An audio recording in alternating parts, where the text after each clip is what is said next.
সে বেলাল উমাইয়ার একজন কৃতদাস। আল্লাহু আকবার। উমাইয়া খরিদ করলো বেলালকে। বেলাল যখন নবীর কালিমাটা শুনলেন, সাথে সাথে পড়ে ফেললেন লা ইলাহা ইল্লাল্লাহু মুহাম্মাদুর রাসূলুল্লাহ। এই খবরটা যখন তার মালিক জানলো, উমাইয়া জানার পরে হযরত বেলালকে আঘাত করা শুরু করলো। বেলাল বলতেছে আহাদ আহাদ, যতই দৌড়া লাগায় ততই বলে আহাদ আহাদ। সারা রাত্র বাচ্চাদেরকে লাগাই দিল পিটার জন্য, পিঠের চামড়া উঠিয়া গেল। আল্লাহু আকবার। রক্তগুলা জমিনে পড়তেছে।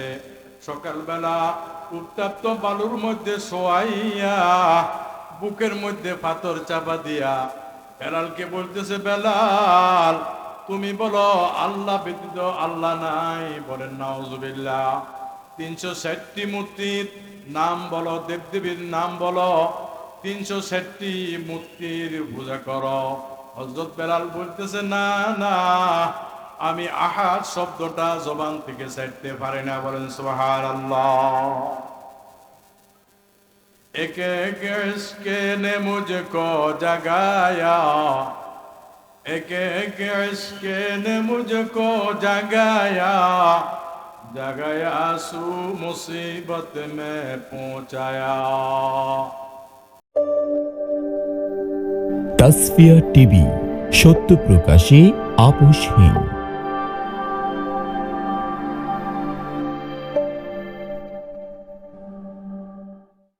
अल्लाह अल्लाह क्या मुबारक नाम है, अल्लाह अल्लाह मोमिनों का काम है। हजर में शजर में तेरे रंग बू है, हजर में शजर में तेरे रंग बू है। जिधर देखता हूँ उधर तू ये तू है, जिधर देखता हूँ उधर तू ये तू है।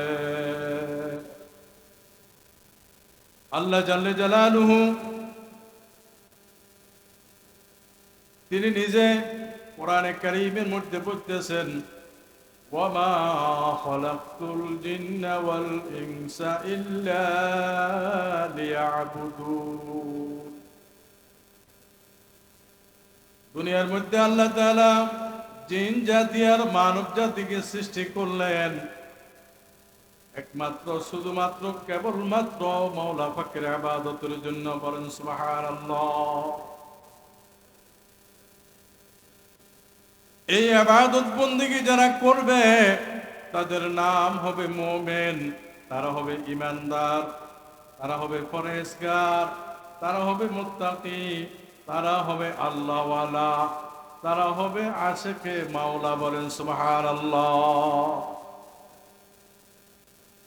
এর বাহিরে যারা থাকবে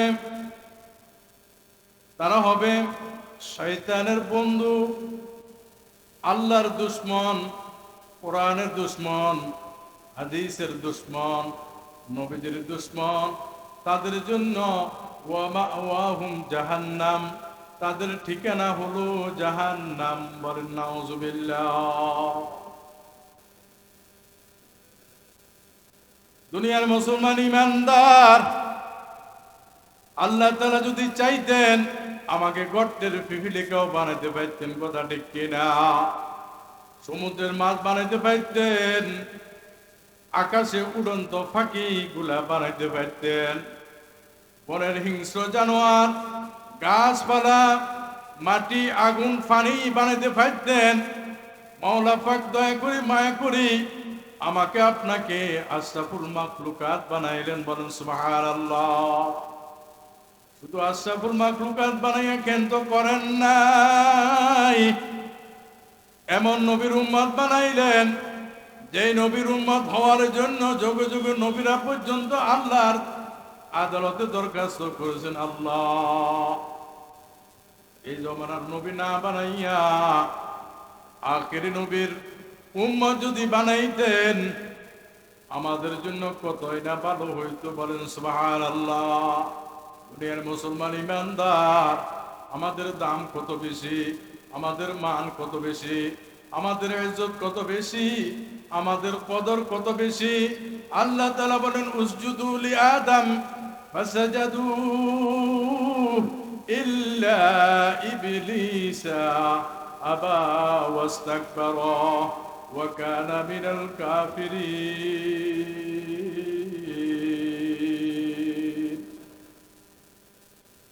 আল্লাহ তাআলা বলেন আমি আদমকে বানাইয়া যে আল্লামা আদম আল আসমাআ কুল্লাহা সুম্মা রাদাহুম আলাল মালাইকাতি ফাকালা আনবিউনি বিআসমাই হাউলাই ইন কুনতুম সাদিকিন।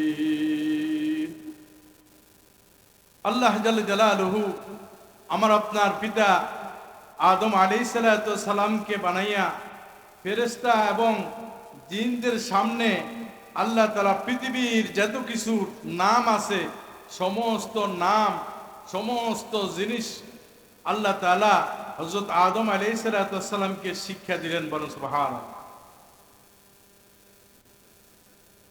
আমরা হাফেজে কোরআন কাকে বলি?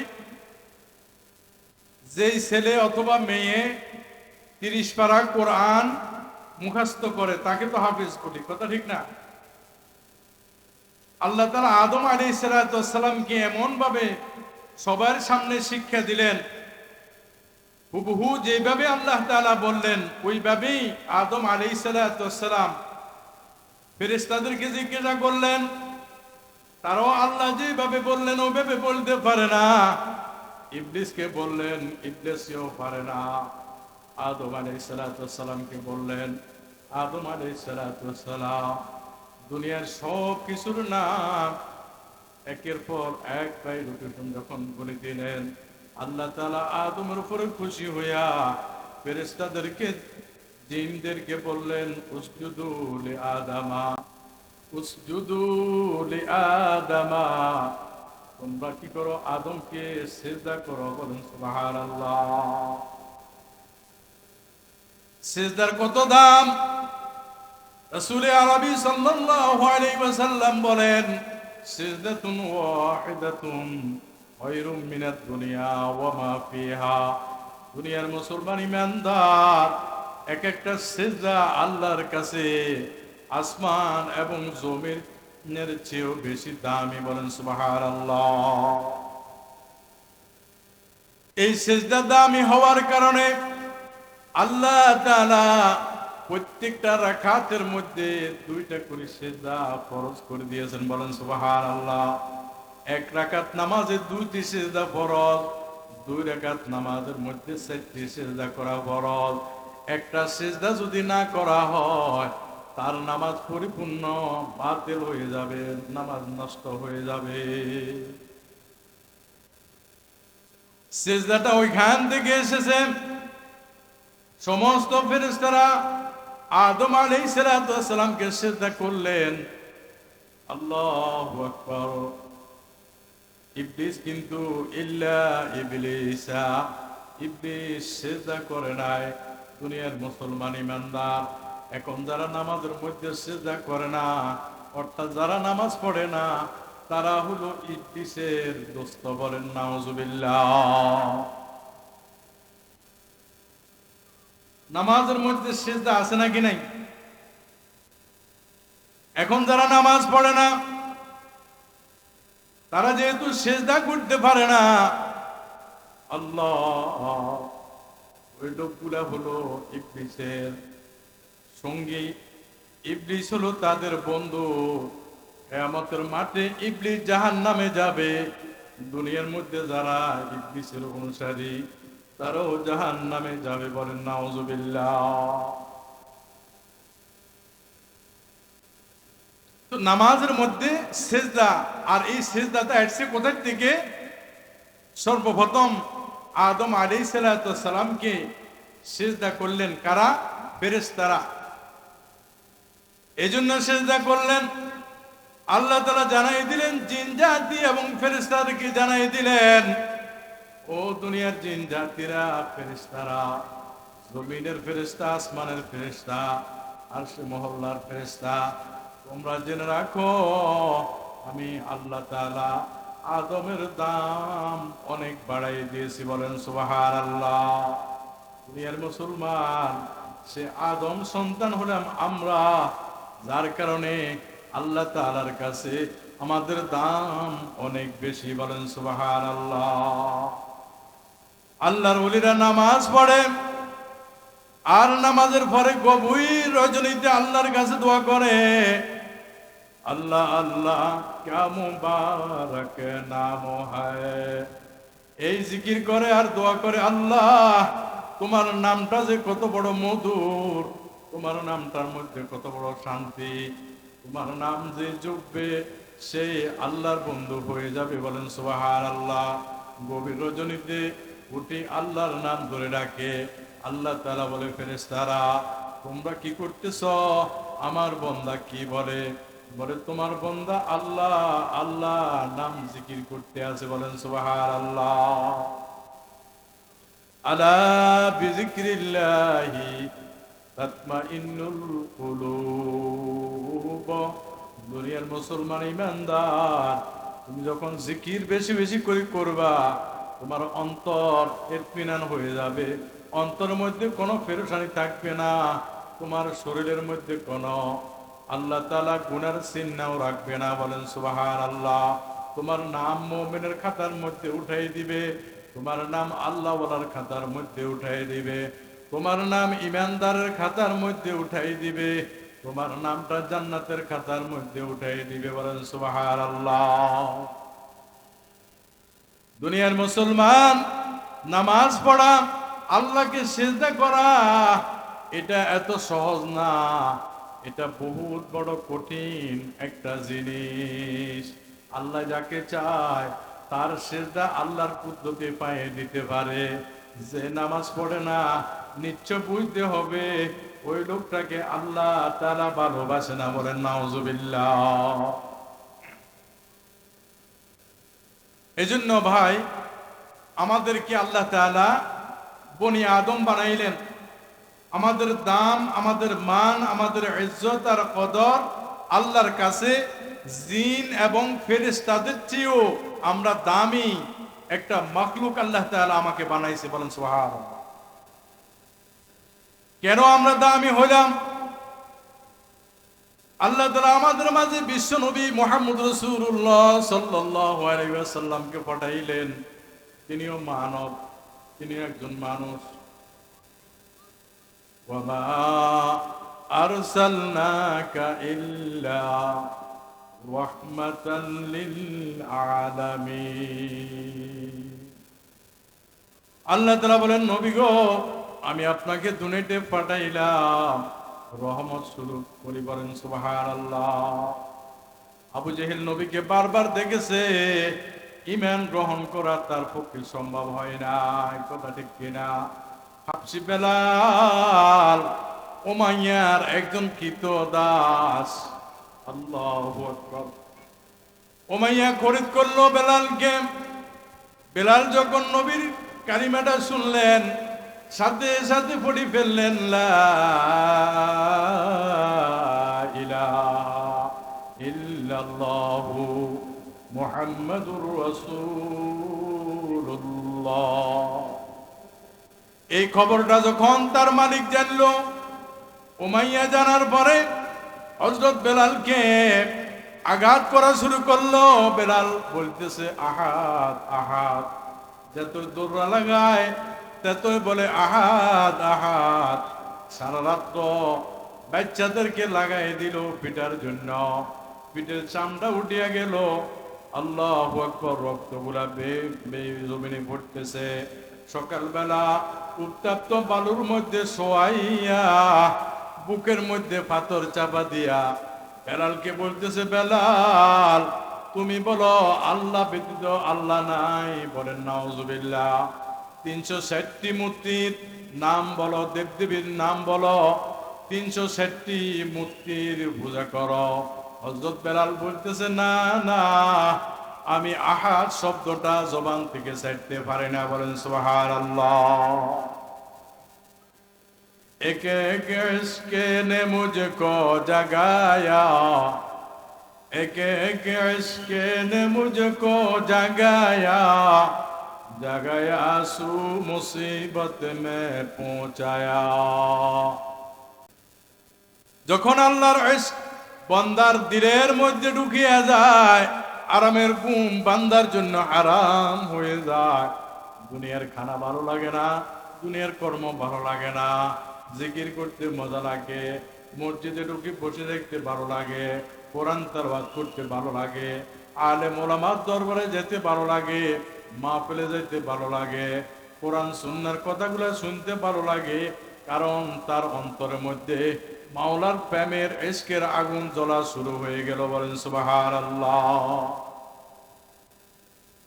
হযরত বেলালের উপর নির্যাতন যখন শুরু হয়ে গেল, রাসূল আরবি সাল্লাল্লাহু আলাইহি ওয়াসাল্লামের কাছে খবর আসলো, ইয়া রাসূলুল্লাহ, ইয়া হাবিবাল্লাহ, বেলাল তো মুসলমান হলো, বেলালের উপরে নির্যাতন শুরু হয়ে গেল। আল্লাহু আকবার। নবীজি সাহাবাদেরকে ডাক দিয়া বললেন, ও আমার সাহাবায়ে কেরাম, বেলালকে উমাইয়ার থেকে কে মুক্তি আনতে পারবে? সমস্ত সাহাবায়ে কেরামদের মধ্য থেকে হযরত উসমান রাদিয়াল্লাহু তাআলা আনহু বলেন, ইয়া রাসূলুল্লাহ, ইয়া হাবিবাল্লাহ, যত টাকার বিনিময় হোক না কেন, আমি উমাইয়ার থেকে বেলালকে মুক্তি করে নিয়ে আসবো। বলেন সুবহানাল্লাহ। হযরত উসমান রাদিয়াল্লাহু তাআলা আনহু বেলাল রাদিয়াল্লাহু তাআলা আনহুর মালিকের কাছে গেলেন, যাই বলতেছেন, ভাই বেলালকে তুমি আজাদ করিয়া দাও। বলে না। বলে আজাদ করে দিতে হবে, তুমি কি চাও? বলে, হে ওসমান, তোমার একটি বাগান আছে, মদিনার মধ্যে যে বাগানের মধ্যে সবচেয়ে বেশি খেজুর ফলন হয়, ওই বাগানটা যদি দিয়ে দাও, আমি বেলালকে মুক্তি দিয়ে দিব। বলেন সুবহানাল্লাহ। अल्लाह अल्लाह क्या मुबारक नाम है, अल्लाह अल्लाह मोमिनों का काम है। हजरत बेलाल রাদিয়াল্লাহু তাআলা আনহু কে হযরত উসমান রাদিয়াল্লাহু তাআলা আনহু বড় একটা খেজুর বাগানের বিনিময় উমাইয়ার থেকে মুক্তি নিয়া রাসূল আরবি সাল্লাল্লাহু আলাইহি ওয়াসাল্লামের দরবারে হাজির করলেন। আল্লাহ রাসূলের কদম বুঝি করি হযরত বেলাল রাদিয়াল্লাহু তাআলা আনহু চোখের পানি ছেড়ে দিলেন, কাঁদতেছেন। আল্লাহর হাবিব মুহাম্মদ রাসূলুল্লাহ সাল্লাল্লাহু আলাইহি ওয়াসাল্লাম বলেন, বেলাল কাঁদিও না, তুমি তো আল্লাহর জন্য এই কষ্ট, এই যাতনাগুলা তুমি বরদাস্ত করেছো। বলেন সুবহানাল্লাহ। হযরত বেলাল রাদিয়াল্লাহু তাআলা আনহু নবীর খাদিম হিসেবে ছিলেন, মসজিদের নববীর মুয়াজ্জিন আল্লাহর রাসূল তাকে বানাই দিলেন। বেলাল আজান দে, নবীজি নামাজ পড়ায়। বলেন সুবহানাল্লাহ। সেই মসজিদে নববীর ইমাম রাহমাতাল লিল আলামিন, ওই মসজিদের মুয়াজ্জিন হযরত বেলাল রাদিয়াল্লাহু তাআলা আনহু। বলেন সুবহানাল্লাহ। হযরত বেলাল নামাজের আজান দিতেন, জবানের মধ্যে লফজ সহিভাবে আজানের আলফাজ গুলা বলতে পারতেন না, আশহাদু স্পষ্টভাবে বলতে পারতেন না, আশহাদু বলতেন। মসজিদের নববীর কমিটি বিন্দু মুসল্লিরা বলতেছে, ইয়া রাসূলুল্লাহ, ইয়া হাবিবাল্লাহ, যেই মসজিদের ইমাম আপনি, ওই মসজিদের হাবশি কালো মোটা জবানের লফজ তোতলামি আছে, এরকম একজন মুয়াজ্জিন মসজিদে নববীর জন্য মানায় না। আপনি যদি অনুমতি দেন, মসজিদের নববীর জন্য সুমধুর কণ্ঠস্বর একজন মুয়াজ্জিন নিয়োগ করা হবে। বলেন সুবহানাল্লাহ। রাসূল আরবি সাল্লাল্লাহু আলাইহি ওয়াসাল্লাম সাহাবায়ে কেরামদের মধ্যে একমত হলেন এশারের নামাজের পরে আল্লাহর হাবিব মুহাম্মদ রাসূলুল্লাহ সাল্লাল্লাহু আলাইহি ওয়াসাল্লাম বেলালকে ডাক দিয়া বললেন, বেলাল এদিকে আসো। মুসল্লিরা বলতেছে এই মসজিদে নতুন মুয়াজ্জিন নিয়োগ দেওয়া হবে, ফজর থেকে নতুন মুয়াজ্জিন আজান দিবে, তুমি আজকে থেকে আর আজান দিবে না, এটাই সিদ্ধান্ত। হযরত বেলাল রাদিয়াল্লাহু তাআলা আনহু এই কথাটা শুনিয়া অন্তর মধ্যে অনেক ব্যথা, কান্না অবস্থায় মসজিদের নববীর এক কোনায় বসিয়া বাড়িতে না যাইয়া সারা রাত্র নামাজ পড়লেন। আল্লাহর কুদরতি পায়ে সিজদা করিয়া বললেন, মাবুদ, আহাদ আহাদ শব্দটি বলার কারণে, নবীজির উপর ঈমান আনার কারণে আমার শরীরটা খণ্ড বিখণ্ড করে ফেলল, রক্তাক্ত করে ফেলল। সারা রাত্র আমাকে বাদি মারতো, আমার পিঠের চামড়াগুলো উঠিয়া গেল। ইন্নাল্লাহা সামিউম বাসীর, আল্লাহ তুমি তো সবকিছু দেখো, তুমি সবকিছুই শুনো। আমার অতীতের ইতিহাস তোমার জানা আছে।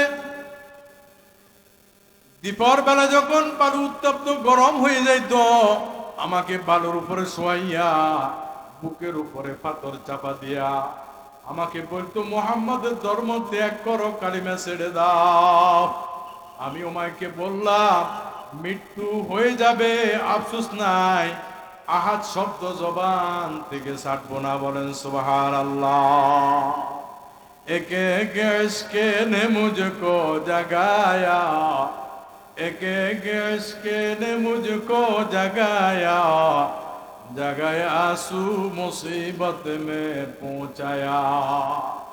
বান্দার অন্তরে যখন ইশকের আগুন জ্বলা শুরু করে, দুনিয়ার পৃথিবী যদি তার দুশ্মন হয়ে যায়, ওই লোকের কাছে কোনো দুশ্মনের কোনো ভয় তার অন্তরে কাজ করে না।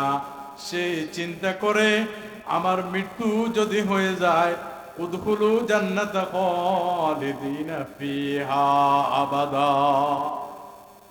মৃত্যুর পর পরে আল্লাহ তাআলা আমাকে জান্নাতের মেহমান বানাই দিবেন। মসজিদে নববীর এই সিদ্ধান্ত হযরত বেলাল রাদিয়াল্লাহু তাআলা আনহু মানতে পারলেন না। হযরত বেলাল রাদিয়াল্লাহু তাআলা আনহু সকাল বেলা আজান দিলেন না। আল্লাহু আকবার। হযরত বেলাল রাদিয়াল্লাহু তাআলা আনহু ফজরে আজান দিলেন না। মসজিদে নববীতে সুমধুর কণ্ঠস্বরে একজন ব্যক্তি আজান দিলেন। মসজিদে নববীতে চতুর্দিক থেকে পিপিড়ার মতো মুসল্লি আসি কানায় কানায় ভরপুর হয়ে গেল। বেলাল আজান দিতে পারলেন না, আল্লাহর আদালতে দরখাস্ত দিয়ে দিলেন। দীর্ঘক্ষণ পর্যন্ত মুসল্লি বসে আছে, নবীজি হুজরাত থেকে বের হন না, নামাজের সময় হয় না। ঘন্টার পরে ঘন্টা সাহাবায়ে কেরাম বসে আছে, ঘড়ির দিকে তাকায়, ঘড়ির কাঁটা লড়ে না। আল্লাহ জাল্লে জালালুহু জিব্রাইল আমিনকে পাঠাই দিলেন, ও জিব্রাইল যাও, আমার নবীকে জিজ্ঞাসা করো আজকে কি মসজিদে নববীতে আজান হয় না। জিব্রাইল আমিন আসি রাসূলকে বললেন, নবীজি বলেন, অন্য দিন থেকে সুমধুর কণ্ঠে মসজিদে নববীতে আজান হয়েছে। হে জিব্রাইল। আমিন বলে, ইয়া রাসূলুল্লাহ, ইয়া হাবিবাল্লাহ, আজকে কি বেলাল আজান দেয় না? বলে, বেলালকে আসার পর থেকে আজান দেওয়া নিষেধ করা হয়েছে। জিবরিল আমিন বলেন, ইয়া রাসূলুল্লাহ, ইয়া হাবিবাল্লাহ, যতক্ষণ পর্যন্ত বেলাল আজান না দিবে ততক্ষণ পর্যন্ত পূর্ব দিক থেকে সূর্য উদিত হবে না। দুনিয়ার মুসলমান ইমানদার হযরত বেলাল রাদিয়াল্লাহু তাআলা আনহুকে নবী করিম সাল্লাল্লাহু আলাইহি ওয়াসাল্লাম ডাক দিলেন, হে বেলাল, তুমি কোথায়? বেলাল বলে, লাব্বাইক ইয়া রাসূলুল্লাহ। বলে, তোমার ব্যাপারটা কি, কোথায় ছিলা? বলে, আসার পর থেকে আমি বাড়িতে যাই নাই। আমার অন্তরে ব্যথা নিয়ে মসজিদে নববীতে আল্লাহর আদালতে দরখাস্ত করলাম। আল্লাহ তাআলা বলে, বেলাল, তোমার এই দরখাস্ত আল্লাহ কবুল করে ফেললেন। তুমি যতক্ষণ পর্যন্ত আযান না দিবা ততক্ষণ পর্যন্ত পূর্ব দিক থেকে সূর্য উদিত হবে না, কারণ তোমার দরখাস্ত এমন ভাবে মাওলা কবুল করে নিয়েছে। বলেন সুবহানাল্লাহ। আল্লাহ আল্লাহ, क्या मुबारक नाम है, अल्लाह अल्लाह मोमिनू का काम है। যদিও লোকটা কালো হয়, যদিও লোকটা কুশি হয়, যদিও লোকটার ঠোঁট দুইটি মোটা, দেখতে ভালো লাগে না, কিন্তু তার সাথে মাওলার সাথে এমন গভীর প্রেম, এমন ভালোবাসা, এমন মোহাব্বত আল্লাহর সঙ্গে। বেলাল যতক্ষণ পর্যন্ত মসজিদে নবীতে আযান না দিবে চন্দ্র সূর্যের প্রতি বদ্ধ হয়ে গেল। হযরত বেলাল যখন আযান দিলেন সাথে সাথে সূর্যের মধ্যে পরিবর্তন এসে গেল, নামাজের ওয়াক্ত হয়ে গেল। নবীজি নামাজের ইমামতি করলেন আর নবীজি বলে দিলেন, সাহাবায়ে কেরাম, আমি রাসূল যতদিন জীবিত আছি বেলাল মসজিদে নববীর মুয়াজ্জিন থাকবে। বলেন সুবহানাল্লাহ।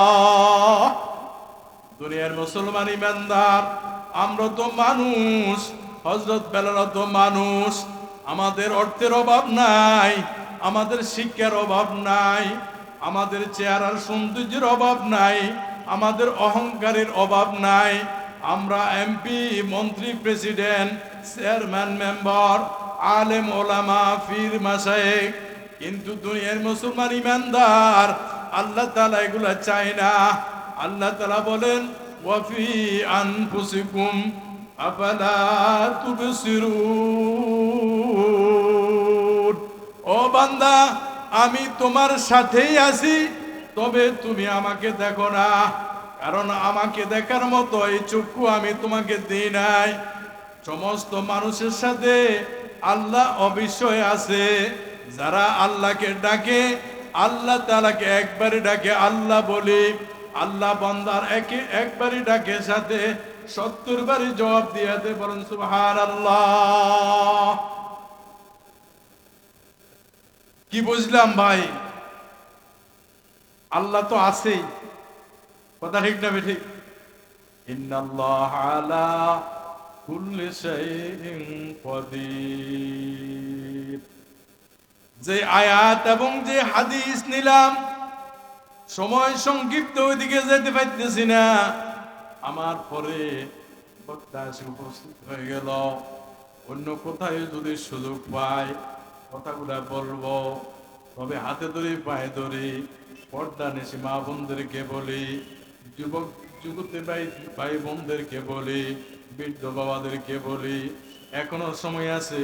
কবে জানি মালাকুল মউত আমার সামনে দাঁড়ায় যায়, কবরে যায় শুধু আফসোস করব, কোনো লাভ হবে না। এখন থেকে প্রতিজ্ঞা করিনি, আমি মৃত্যু পর্যন্ত আল্লাহর ইবাদত কখনো ছাড়বো না। সকলে রাজি আছি তো ইনশাআল্লাহ? একবারই চিৎকার মারি তাকবীর দি, নারে তাকবীর। আরো জোরে বলি, নারে তাকবীর। আয় আল্লাহ, এই মাহফিল খানা কবুল করো, এই মাদ্রাসা খানা কবুল করো, মাদ্রাসার সকল ছাত্র শিক্ষকদেরকে কবুল করো, গ্রামবাসীদেরকে কবুল করো, এই গ্রামের যত মানুষ বিদেশে আছে তাদেরকে কবুল করো, পর্দার অন্তরালে মা বোনদেরকে কবুল করো। এই মাদ্রাসার ছাত্র শিক্ষক বৃদ্ধি করিয়া দাও, মাদ্রাসাকে দাওরা হাদিস পর্যন্ত করার তৌফিক দিয়া সকলের আমিন। ওয়া মা তাওফিক ইল্লা বিল্লাহ। আসসালামু আলাইকুম ওয়া রাহমাতুল্লাহি ওয়া বারাকাতুহু।